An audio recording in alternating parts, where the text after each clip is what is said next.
All right, guys, Joe McDonough here with MyMMAnews.com. I am joined by UFC light heavyweight, Mr. Mike Rodriguez. Mike, always great to catch up, man. How are you doing? I'm good. How are you, my man? I'm good, and I appreciate the time. I know you're going to stream after this, like you told me. Big gamer, big streamer.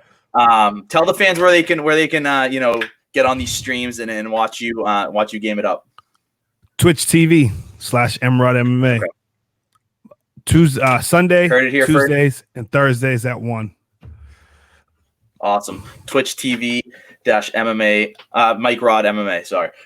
So we were just talking, before I started recording about last night's main event. You would ask me how I scored it. You were saying how you scored it. I said I scored it a draw. And I thought that if had Moreno won that 5th round, then I think Moreno would have won with that point taken. But to think about this division, the flyweight division, that I believe it was 2 years ago at this point, was essentially thrown out, right? We're getting rid of the division. Everyone's getting cut. I mean, Brandon Moreno was one of those cuts, from a couple of years ago.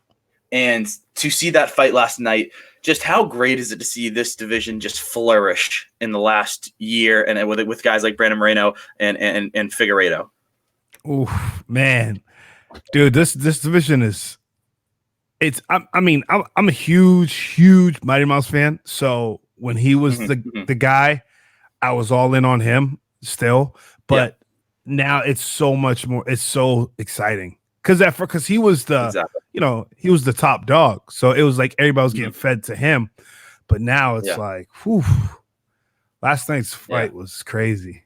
Yeah, I know, and I'm with you. When Mighty Mouse was around, I loved watching Mighty Mouse fight. I thought the grappling exchanges, all of that stuff, I thought it was great. But obviously, sometimes when you have a champion like that, like a Demetrius Johnson, who just wins and wins and wins, and we're kind of seeing it now with Amanda Nunes and Valentina Shevchenko, people get less excited because it's almost like they're just gonna win. And does that almost hurt certain divisions when that happens? When you have a champion that's so dominant and there's no real top contender, or there is a top contender and that top contender just loses badly to the champion. Does that hurt that champion at all? I think what it does, in regards to the division, I think it just makes the division very stagnant. Because it's like, where do everybody goes? Everybody's just gonna fight to get fed to the champion, So it gets kind of boring from a fan's standpoint. And as a competitor in a division like that, it's like, well, damn, you want to be that guy to dethrone him. You know what I mean? You get like, you know what?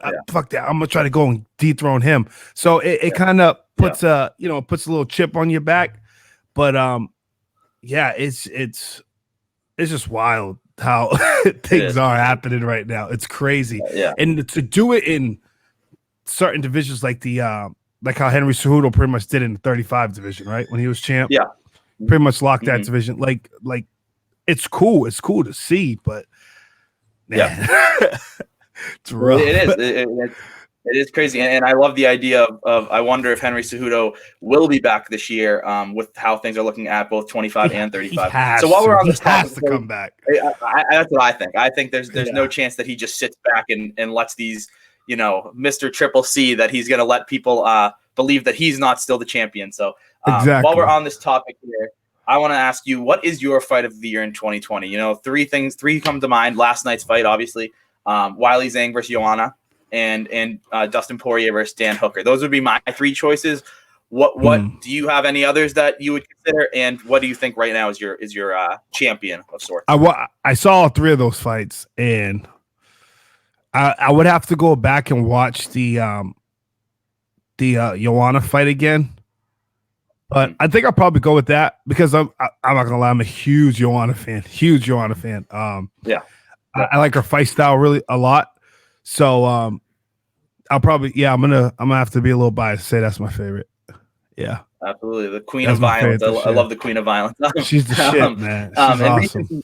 Absolutely. And recency bias obviously plays into this, but I think I'd go with last night's. But again, like you said, I'd have to go rewatch The others. Really rewatch all three almost in a row to kind of get that exactly. Absolute think. But we'll see. So the Ed Herman appeal, you're coming off that loss, and I put air quotes there. You're coming off that loss. The appeal was denied. What, I guess, and maybe this is more a question for Tyson than you, Mr. Tyson Chartier, your manager, is what's next in the process? Have you guys kind of just taken it? Are you going a step further with that? And for you as the fighter, who essentially was ripped from a win, is that something that you kind of just get over and, I can't control it, leave it in the past? Yeah, I there's nothing I can do about it. I just took it as a loss, essentially what it was, and it just kept it moving. I'm like on to Danillo now. There, it happened. I'm just more confused to like just like curiosity more than anything. Like I don't really have an angle on it. I just want to know like why was it just rejected? Like I'm just curious. Like why? It don't make any sense. Like literally thoroughly confused. Like why? Like I doesn't make sense to me, but it is what it is. I moved on from it from when it even happened. But I'd just leave that to Tyson. He could do all of that. That's his job.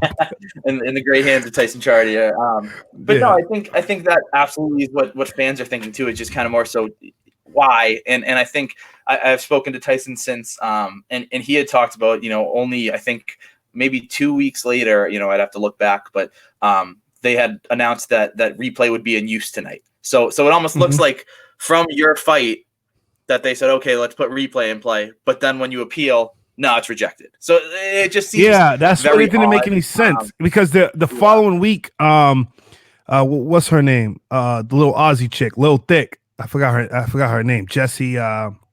She had got into a fight and they used the replay and they continued to fight. It was like weird when she kneed the girl in the nose and everything. It was literally the following week, and they had a replay occurred, and I'm like, that doesn't make any sense. Like, I don't know. Which also almost makes it seem like if replay's in use, then they're saying, you know what, Mike Rodriguez got screwed. We should accept this appeal, but then it's rejected. Right. So it's just very. I agree with you. It's just very, very odd.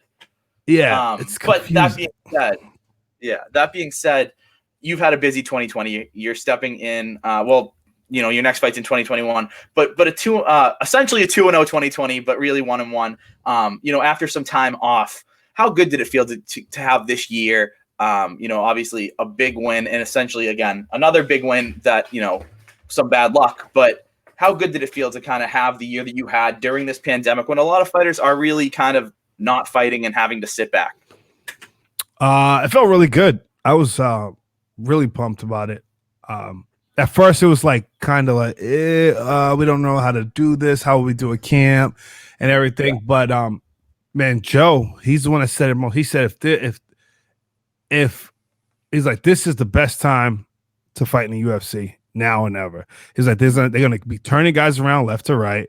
They want guys to fight. Just keep fighting. He's like, just keep fighting. If you're healthy, just keep fighting. That's why we took the Ed Herman fight after the Pacino fight. It was like, we're good, so let's just go again. And but it's been awesome right now. It's been pretty good this year. Yeah, us fans have been very, very happy to see you back in the cage so often, and you're gonna be back in early 2021 versus Danillo Marques. Tell us about Danillo. What do you see in this fight? He's 6'6".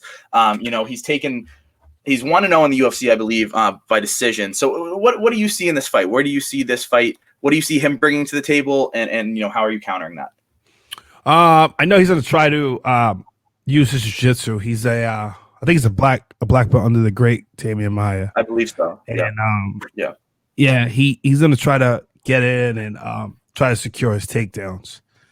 And I just got to neutralize all of that and just pick him apart. Just play it smart. And pretty much it. Absolutely. And where does this? Because after the Ed Herman fight, again, I've said it 6 times now, but I'm just going to keep reiterating it. I believe you're 2-0 in 2020. Here, you're 3-0 in your last 3. Where does this put you in the division? And if you can grab this win and go 3-0 in your last 3, where does this put you in the division? That's a good question. I I don't know. I guess I'll be, one of the hot prospects, the hot rising prospects. So most likely I'll fight one of the other guys that's up and coming, that's hot right now too. Which is fine. I'm all open for that. But that's the goal, is to get in the mix with all of those other guys. Yeah. And after the Ed Herman fight, Dana White had announced that he was paying you your win money. I'm assuming that did happen. Yeah, and he did. How much does that mean to you? How much does that mean to you for I'm sure a bitter taste was left in your mouth after that fight, and to kind of still know that your boss kind of looked at it as, hey, you really won that fight. It must be a good feeling. Yeah, it was a really good feeling. Really good feeling. It felt good to know that, like, he had my back and he was being fair. Like, you know what I mean? He saw that I got slighted a little bit in that fight. So he's like, you know what? I'm going to take care of you because, he was winning the fight through and through. Mm-hmm. So, yeah. Mm-hmm. And absolutely, for him to have your back is huge. You had talked about, obviously, Joe Lozon, a legend in Massachusetts and New England in the UFC. How is camp going for you now? Obviously, here in Massachusetts, I'm over here too, and it's getting worse by the day with our COVID numbers. I don't know how that's affecting. Lozon's is obviously, one of the many gyms in Massachusetts that has to have these restrictions and all this stuff. How has camp, and you're used to it. Like I said, you fought twice in 2020, but how with the growing numbers and all of that stuff, how is it playing into your camp? Is there smaller groups for you? All this stuff, just to, take us through it. The only thing we did, we're not doing anything different from what we did for Pratchino and Ed Herman. Sticking to the small number of guys that we already been drilling with, sparring with, things of that nature. Just so that nobody can get anybody else sick or anything like that. Good thing, all the guys I work with, they're all good. They're all like, yo, whatever you need, we'll be there. Like, it's your time. So they're like, we're not going out, hanging out, none of that stuff. They're going straight home. They're doing everything that we need to do to get it done. And I respect them for that. They're awesome for that. Yeah, absolutely. And Lozon is, as far as I know, and maybe I'm behind on this. Lozon's going through a move, gym wise. Is that correct? Mm-hmm. He's moved from Easton to Raynham. Good. Is that done? No. The move's not done. We're still in the process of doing it. We've been hitting mitts training and then helping him move right afterwards. So it was kind of like the cardio is the move, Yeah, but it's good. He's moved to a bigger spot now, so when things up and running again, it's gonna be a lot of room for everybody to move around and stuff with. It's gonna be dope. 2021 is gonna be sick for the Lozon family for sure. Absolutely, and Lozon family is had a great 2020 too. Obviously, except for the fact that everything was restricted and in a weird way. Yeah. And just to get that move, and you've been with Joe for a long time and been at Lozon's. How excited are you for the future of the gym and just the future of hopefully leaving COVID behind in 2020? At least maybe for the second half of 2021. I don't know. Who knows at this point? Yeah. But how excited are you with the Lozon family for the move and everything? I'm really pumped. I think that's what kind of like we needed was more space because there's so much. Like our team's got so big. You know what I mean? So we needed that extra. The extra rooms, and now that we got the extra rooms, it's going to be awesome. Pretty sure you're going to see more and more people going to come now that there's more room. So in another 10 years, he's probably going to have another issue with that. But New England, you go ahead. Sorry. But no, I was just saying it's going to be great. It's going to be great. He's doing a good thing. And what I was going to add is just that New England MMA. It seems that everyone I've talked to, throughout New England, it's they're at Lozon's at some point, whether it be the weekend, the week, every day, every other week, whatever. At some point, they're cross training, they're training, they're doing something at with Joe Lozon over at Lozon's. Yeah, he's the mecca right now for New England MMA. Guys are coming from all over to get working.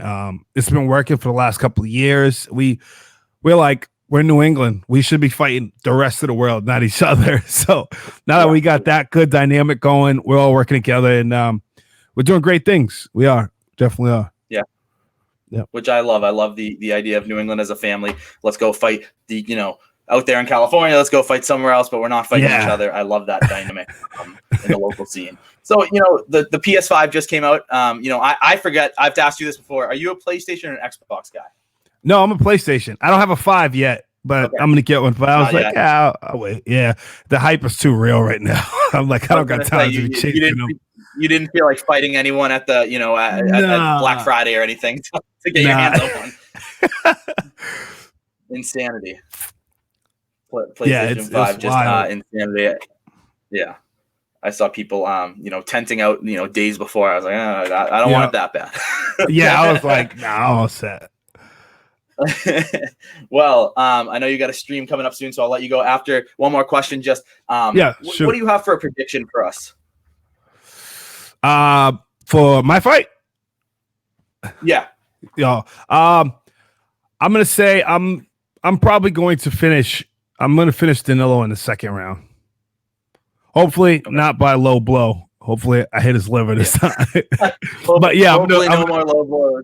Yeah, I'm gonna finish him. I'm gonna finish him the second round for sure. Yeah. Awesome. Well, Mike, I appreciate it. I appreciate the time. Everyone go catch Mike Rodriguez's streams and in early 2021, catch him fighting. Awesome, Mike. Thank you very much for the time. It's always a pleasure. Thank you, man. Thank you.